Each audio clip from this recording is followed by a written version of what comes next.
Beef का गोश्त अगर आपने बारबेक्यू करना है या आपने उसकी कढ़ाई या कोई भी चीज़ आपने इस्तेमाल करनी है, उसको आपने फुली कुक खाना है, हाफ़ कुक बीफ ना खाएं। वो टीनिया सैजिनेटा है कि उसकी जो दवाई है उसके लिए इस्तेमाल होती है वो इतनी इजीली अवेलेबल भी नहीं है और वो ख़त्म होने का नाम ही नहीं लेता इंसान के पेट में जब टीनिया सैजिनेटा का कीड़ा बन जाता है। गोश्त बज़ाते खुद एक बुरी चीज़ नहीं है, मगर गोश्त जो है उसका बेइंतहा इस्तेमाल वो एक ख़तरनाक चीज़ साबित हो सकती है और blood is the best medium of bacterial growth. तो इस वजह से गोश्त को ज़रूर धोना चाहिए। अस्सलाम वालेकुम नाजरीन, मैं हूँ अरूज फातिमा और आप देख रहे हैं न्यूज़ अलर्ट। नाजरीन, ईद उल अज़हा के आते ही गोश्त के इस्तेमाल में बेइंतहा इजाफा हो जाता है और इसी के साथ मुख्तलिफ़ किस्म की बीमारियाँ भी जन्म लेती हैं। आज हम इस पर बात करेंगे। हमारे साथ मौजूद है डॉक्टर फुरकान ताहिर, तो आइए इनसे जानते हैं। अस्सलाम वालेकुम। जी वालेकुम अस्सलाम। अच्छा, हमें ये बताइए कि गोश्त का कम से कम इस्तेमाल क्यों करना चाहिए? गोश्त जो हमारे ईद उल अज़हा के आते ही उसकी बहुत ज़्यादा एक तरह से फ़रावानी हो जाती है और फ़रावानी के साथ जो है वो लोगों का गोश्त का कुछ लोग बहुत ज़्यादा बेदरेग इस्तेमाल करते हैं। गोश्त बज़ाते खुद एक बुरी चीज़ नहीं है, मगर गोश्त जो है उसका बेइंतहा इस्तेमाल वो एक ख़तरनाक चीज़ साबित हो सकती है।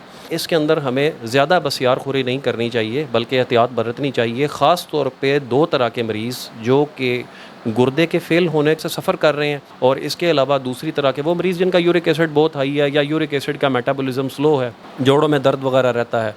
2 से 3 बोटी आप ले लें। ये नहीं है कि आप एक प्लेट ख़त्म की फिर दूसरी प्लेट शुरू हो गए खाने के लिए और सुबह दोपहर शाम आपका एक ही खाना चल रहा है और फिर उसके बाद अगले दिन टरू पे मरू पे हर जगह पे आपका यही खाना चल रहा है। इस चीज़ को आप कोप कर सकते हैं इस तरीके से कि आप कोशिश किया करें कि दिन के अंदर सिर्फ एक दफ़ा खाना खाया करें। तो लिहाजा ये है कि कुछ बंदे हैं जिनको क्रेविंग इतनी ज़्यादा होती है कि वो गोश्त कंट्रोल नहीं कर सकते खाना।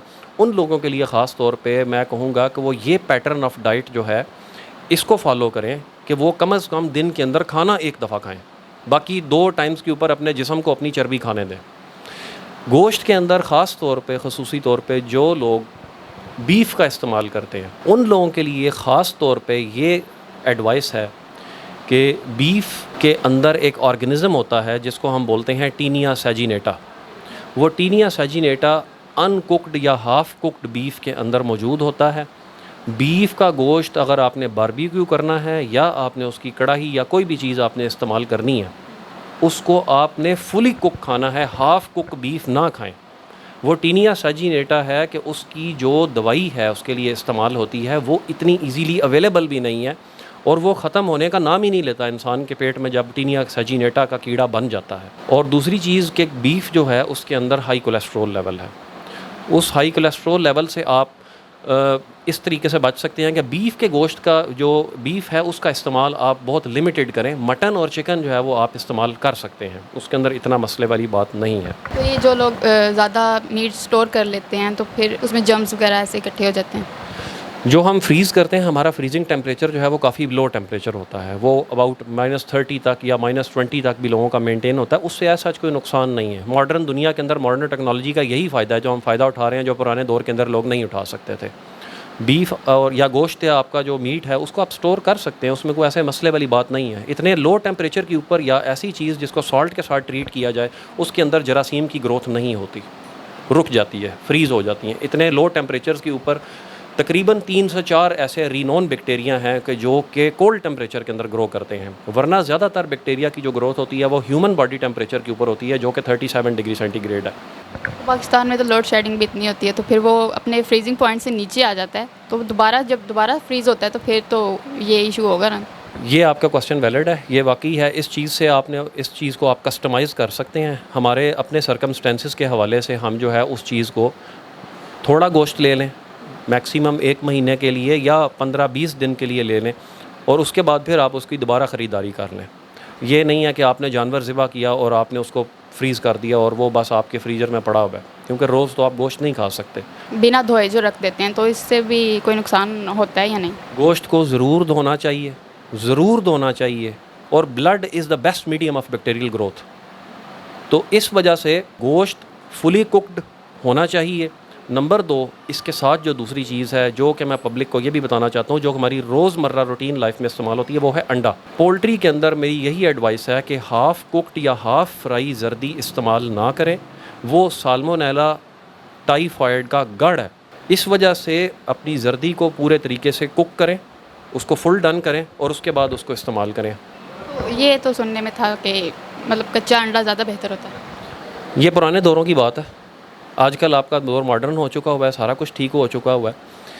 साल्मोनेला जो हमारा आम तौर पे जिसको हम टाइफाइड का नाम देते हैं, एंटेरिक फ़ीवर का नाम देते हैं, उसका ग्रोइंग मीडियम सबसे ज़्यादा है ही एग योक।